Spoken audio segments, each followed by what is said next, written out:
The story is written as an act of grace, that the rock of ages is still there. Reach out and touch him. Reach out and grab him. That is your only hope. That is my only hope for salvation and for everything that we need.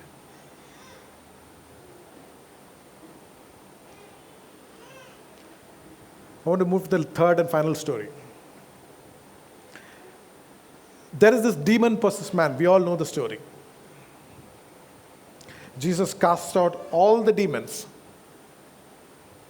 And then in verse 39, return to your own house and tell what great things God has done for you. You want to go around telling everyone that I had a lot of demons in me? Anybody feels like doing that? You know? I had 6,000, you had 3,000, I had 6,000, you know? Do you think it's something that people want to go around?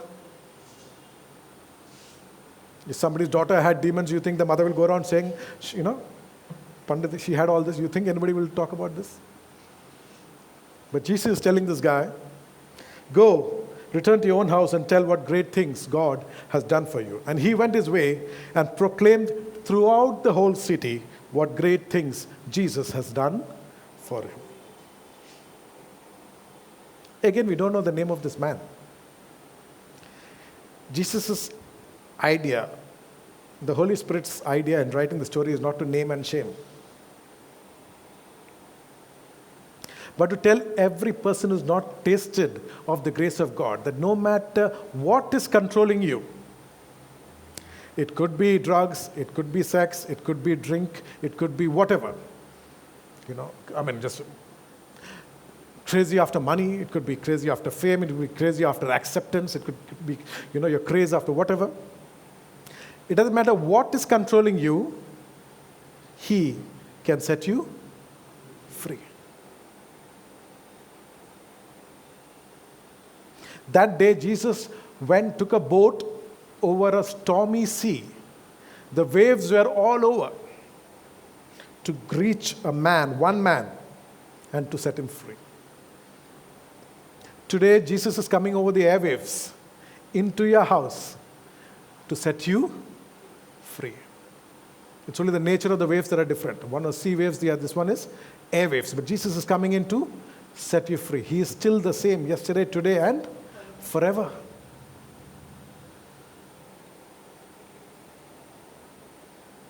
So the first group of people who've never tasted and accepted Jesus, never tasted the grace of God, I just want to urge you, just reach out and touch him. This woman never prayed. This demon-possessed man never said a prayer. But you can just say, Lord, I need you. Get me out of this. I want your salvation. That's enough. I call you my Lord and my Master. That's enough. He will come. You don't need a long prayer. You don't need anyone to walk you through the prayer either. Wherever you are, you can say that prayer and the Lord will set you free. You can drink from the wells of salvation. It wells up to eternal life. You will have peace. You will have good cheer. And you will be made whole. That's what the Lord promises. For the grace of God that brings salvation to all men has appeared. The reason I told all these stories was that just for us to know that the grace of God can flow only through the person of Jesus. The grace of God can flow only through the person of Jesus. Don't let anyone fool you into thinking that you will receive the grace of God any other way. About 1 week back, a friend of mine sent a mail to me. It was just a link. It was a link to the December 2015 edition of National Geographic. And the cover story is how the Virgin Mary became the world's most powerful woman. He didn't say anything. Normally we exchange a lot of mails, but this I'm sure he did a BCC, meaning he sent the same link to lots of his friends and colleagues. He sent me the same link. How the Virgin Mary became the world's most powerful woman. Given my background, I'm not very familiar with this whole Mary thing, I know in terms of how much it's in the Bible, but not much more. So I did a little bit of research. Why is Mary so important to all those people mentioned in that article, and clearly to this friend who sent it to me? And I just searching on many places, one of them was Wikipedia, and it says, Mary represents 5 things. 1, a mediatrix of humanity to God. 2, a refuge. 3, advocate of sinners. You can go back and check, it's all on the web. 4, protector from dangers. 5, most powerful intercessor with her son Jesus, who is God. 5 things. Mediatrix of humanity to God, refuge, advocate, protector from danger, and most powerful intercessor with her son Jesus. So I wrote back to him, after a few days, with just 2 parts to a letter, to an email. 1, I just spoke about Jesus. I said, number 1, Jesus is the only way. John 14:6, I am the way, the truth, and the life. No one comes to the Father except through me. Except. Jesus has said, except through me.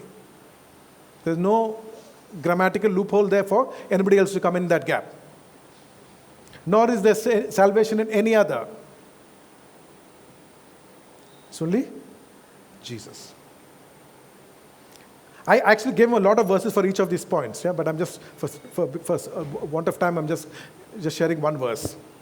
Jesus is the only mediator and there is no other. 1 Timothy 2:5-6. For there is one God and one mediator between God and men, the man Christ Jesus, who gave himself a ransom for all, to be testified in due time. One mediator. Then I talked about the intercessory part. And I said, Jesus is the only intercessor. Therefore, he is also able to save to the uttermost those who come to him, since he always lives to make intercession for us. That's what Jesus does. He lives to make intercession for us. Hebrews 7:25. That's that Jesus is our only refuge. Just if you take Psalm 46, one psalm, it says that God is our refuge and strength. The Lord of hosts is with us. The God of Jacob is our refuge. Jesus is the only refuge. Jesus is the only advocate. If anyone sins, we have an advocate with the Father, Jesus Christ the righteous. One advocate that the Bible advocates. The Bible doesn't advocate any other advocate. Jesus is our only protector. I am your shield. I am your shield. He's the only healer. I am the Lord who healeth thee. Jesus is the compassionate one. Just look at the Gospels. The number of times Jesus, he was moved with compassion for them. Jesus was moved with compassion. No one told him, Lord, have mercy on the people are hungry. Jesus was moved with compassion. Look at the number of times. So I wrote, and then in closing the first part I wrote, Jesus is all of this. So I don't need anybody else. The Bible doesn't tell me to go anywhere else. And I told him, as for Mary, I consider her as, one of the finest examples in the Bible. There are tons of things to learn from her. For instance, one of the things she said was, let it be to me according to thy word. She didn't resist. She didn't resist the will of God for her. So what you will, let it be unto me. She was willing to go through all that. Can you imagine what it would have meant for her in that time and age? For an unmarried woman a girl to be pregnant. But she was willing to pay the price because she had heard from the Lord. Then I finally closed with this. Why I don't venerate or worship or whatever word you want to use, Mary. I said, Jesus has told us we are to worship the Lord and only Him. Satan tried. But Jesus told, get thee behind me. Then I said, neither the apostles, nor Jesus, nor Mary ever told anyone to worship or venerate them. Nobody has ever said. Nobody has ever asked anyone to venerate Mary. Neither Mary herself. Then I quoted from Matthew 2:11. What did the wise men do? And when they had come into the house, they saw the young child with Mary, his mother. They came into the house and they saw the young child with Mary, his mother, and fell down and worshipped him. Both of them are there, but the wise men fell down and worshipped him. There was no veneration or worship of Mary. Mary acknowledged her own need for a savior. My soul magnifies the Lord, and my spirit has rejoiced in God, my Savior. She knew where she would get her grace.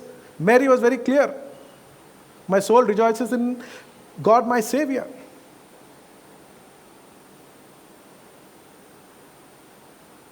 And I looked. There's absolutely no record of Mary answering anyone's prayer in the Bible. You take the New Testament cover to cover, there's not a single incident of Mary answering anyone's prayer. So I was searching. Then I realized that people are talking about the wedding at Cana. Remember that scene? So I looked at the wedding of Cana, which is the sole crutch that people are holding to say that Mary answers prayers. Are you with me? So let's read John chapter 2, verses 1 to 5. On the third day, there was a wedding in Cana of Galilee, and the mother of Jesus was there. Now, both Jesus and his disciples were invited to the wedding. Smart thing. Okay? And when they ran out of wine, the mother of Jesus said to him, they have no wine. Jesus said to her, woman, what does your concern have to do with me? My hour has not yet come. His mother said to the servants, whatever he says to you, do it. When I read that again and again, I realized nobody had ever gone to Mary and prayed, Mary, do something about this. You read that? Nobody, the Bible doesn't say anyone went to Mary and said, Mary, can you do something? We have a problem. She was there as any other guest or any other neighborhood woman helping out. At best, she was known as the mother of this young, smart rabbi. Remember, at this point in time, Jesus has not done a single miracle. He's not known to be a miracle worker. Nobody went to Jesus. And if they didn't go to Jesus, why would they go to his mother? Because he's not even known. They have a problem, we have a problem. Let's go and catch hold of the wine cellar. Mary sees the problem and says, I can't help you, go to him. Right? That's what Mary said in effect. I can't help you, please go to him and do whatever he says. What is the Lord saying today? To you and to me. Come to me, all you labor and are heavy. You have a problem? You are heavy laden with a problem? Come to me. That's what Jesus is saying. He didn't say go to someone else. And like Joe's uncle, I love that. You don't need an advocate to see an advocate. You can go straight to the advocate.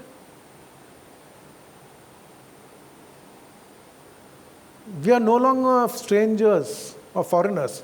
We are fellow citizens and members of the household of God. I walk to my Father. Jesus has made the way. Why should his death be in vain? He has given me an access into the throne room of grace. I can come boldly. That's the word used, boldly. And then I wrote all this, and same day I get a reply. You present a solid rationale on why Jesus and only Jesus. And I have no different view other than what you have so very well articulated. This is the killer. My devotion to Mary is less about the Bible and more about faith as it has been for generations. Less about the Bible and more about faith as it has been for generations. Now listen. I say the rosary every day, repeating the Hail Mary 50 times, It is a chant, helps calm the mind because of the beauty of the prayer. I also say it to soothe me to sleep, and it works always, far better than counting sheep, within brackets.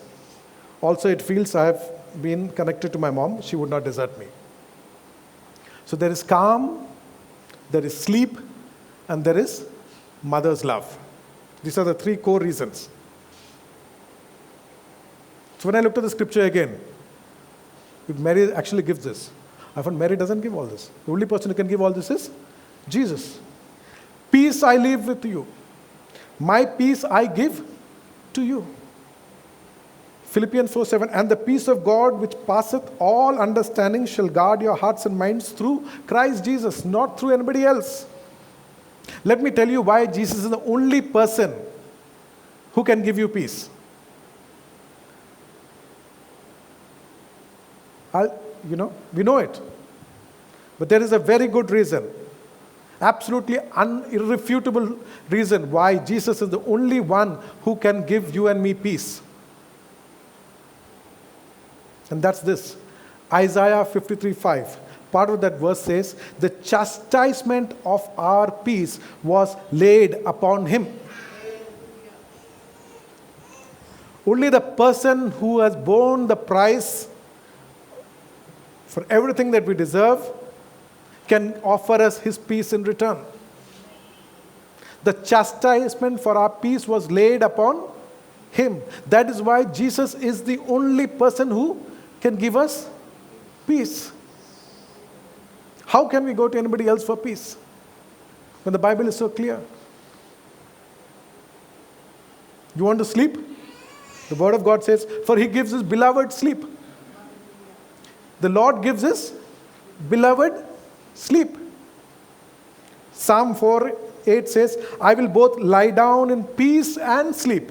For you alone, O Lord, make me dwell in safety. Nobody else. It never says you and Mary. It never says you and some saint. It never says you and X and Y. You alone make me dwell in safety. And this mother bit, Isaiah 66:13, as one whom his mother comforts, so I will comfort you.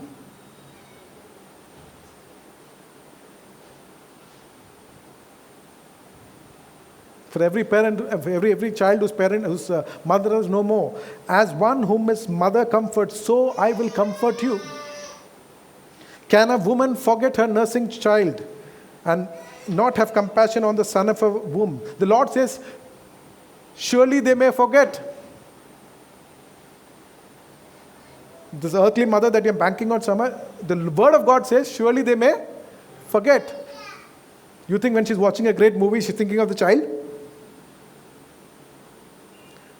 When she's engrossed in something, she's thinking of a child at that moment. I mean, it's there at the back of her mind, but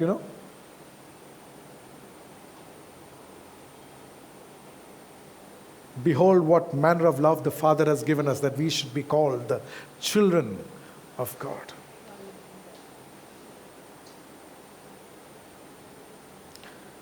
For those who are looking at Mary or anybody else, I want to say, you will find grace only in the person of Jesus. You will be disappointed with anybody else. Because neither they nor Mary promised any of these things which you are ascribing to her.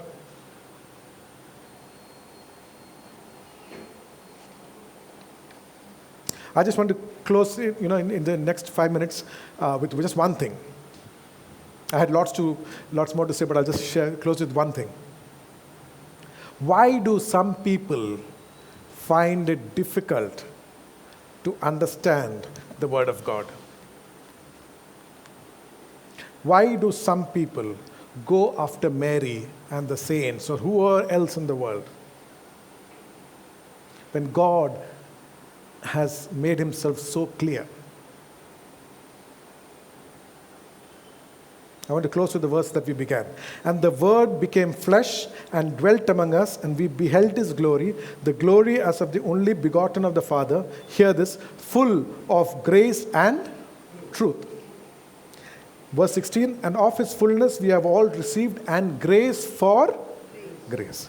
He was full of grace and truth, but of his fullness we have all received grace for grace. For the law was given through Moses, but grace and truth came through Jesus Christ. There are three things mentioned there: God's glory and being full of grace and truth. You have to catch this, okay? In these three verses, it is grace that gets the maximum mention.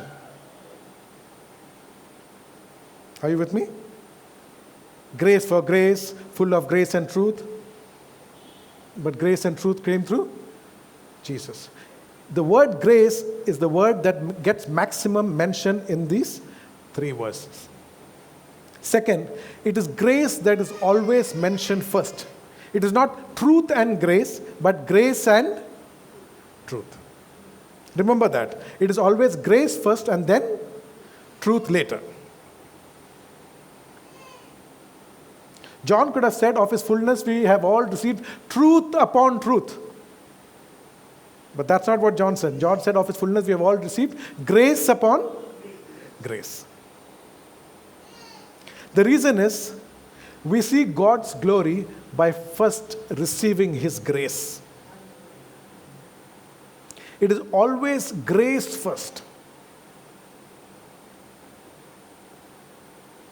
If you receive the grace of God, meaning if you accept Jesus, then everything else gets open. But if you reject grace, then there's no truth.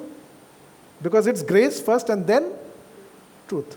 You understand? So if you reject the first part, the second part is not yours. You have to receive the grace that God is bringing to all men. If you go back to Exodus chapter 33, Moses is telling God, you told me that I have found grace in your sight. Show me a way. Okay? You are telling me that I found grace. If I have received the grace, show me your way. Meaning, show me your truth. Show me how to walk. Show me the right way. Show me the truth. The moment God said yes to that, then Moses suddenly says, show me your glory. Grace and truth, then the glory. Are you with me? God's glory is not God's grace alone, nor is it God's truth alone. God's glory is God's grace and his truth. First Moses said, if I have found grace in your sight, show me your way, show me your truth, show me your path. The moment God said yes to that, next he said, okay, I have grace, I have truth, now show me your glory. You know how the Lord himself introduces? The Lord merciful and gracious, long-suffering and abounding in goodness and truth. Truth is at the end. You have to receive his mercy and his grace first. Then he will eventually lead you to the truth. This is the last time in this verse, in John's Gospel, that you find the word grace mentioned. After this verse 17, there's no more mention of the word grace. It's only truth. Whether it's the word truth or verily, verily, or truthfully, truthfully, truly, truly, I tell you. 55 times the word truth comes in the rest of John. No more mention of the word grace. Because if you have accepted grace in the beginning, he will lead you into all truth. Truth upon truth. But first you need to receive the grace. If you say no to Jesus, I don't want your grace, khalas. There's no truth coming your way. God does not want any unsaved theologians. People who know a lot of truth but who are unsaved. There are a few like that, God wants people to be saved, and then he will lead them into full of grace and truth. It is by grace that we are saved by faith. You receive the grace, you are saved, and he will lead you into truth. The meaning of parables, the meaning of everything that's written in the Bible. We just focused on the first category of people, those who have never tasted the goodness of God. Those who have fallen away, you can always come back. The Lord is calling. Those of us who are relying on the grace of God, tomorrow morning you wake up, ask for a fresh release of grace to help you handle and overcome and be victorious in everything that you are faced, you're asked to do tomorrow. Grace upon grace. For of His fullness we have all received grace upon grace. It is freely available. Let's pray. Father God, we thank you for your grace. We can't have enough of it, Lord. And we just thank you for your grace that you showed us this evening in sending us a reminding word about the need for each one of us to receive in abundance of your grace, Lord. Spirit of the living God, give us that spirit of grace and supplication that we might rely wholly on you, not on our strength, not by might, not by power, but by your Spirit and your grace, Lord. In Jesus' mighty name we pray. Amen.